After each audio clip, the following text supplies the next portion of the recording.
Hey guys, welcome back to video. তো তোমরা সবাই কেমন আছো? আমিও মোটামুটি একটু ভালো আছি। তো আজকে বাড়ি থেকে আসার পরের দিন, আজকে প্রচুর কাজ, যেমন হলো জামাকাপড় গুছানো, ঘর গুছানো, সমস্তটা। এখানে একটু জামাকাপড় গুছানোর পরে আমি চটপট করে স্নান করে চলে আসলাম।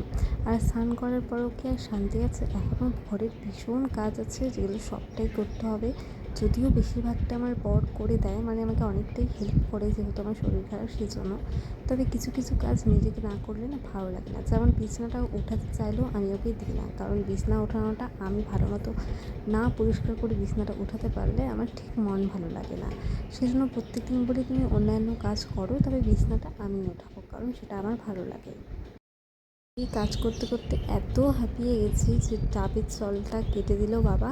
তারপর আমি বসে বসে এখানে ডাবের জল খাচ্ছিলাম। আসলে ডাক্তার বলেছে যে প্রত্যেকদিন একটা করে ডাবের জল খেতে। মোটামুটি অনেকটাই কাজ এগিয়েছিলাম। তারপর এত গরম লাগছিল যে ভাবলাম আর লক্ষ্মীপুর সেরে থাকা যাবে না, এবার আমাকে আমার আসল রূপে ফিরে আসতে হবে, তার মানে নাইটি পরতে হবে।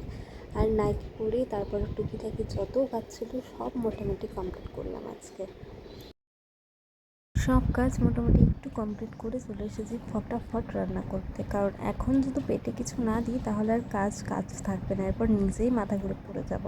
সেজন্য এখানে আমি রান্না করতে ছটপট করে চলে আসলাম। বিশ্বাস করো, আজকে মোটামুটি শরীরটা ভালো আছে, তাই যতটা পারলাম গুছিয়ে নিলাম। এরপর আবার কোন দিন অসুস্থ হয়ে যাই তার নেই ঠিক। আর এখানে আমি করেছিলাম একটু ছোলার ঘুগনি, যেটা আমি নিয়ে বসে পড়েছি খাওয়ার জন্য। তো চলো, টাটা, বাই। আবার দেখাবে নেক্সট ভিডিওতে।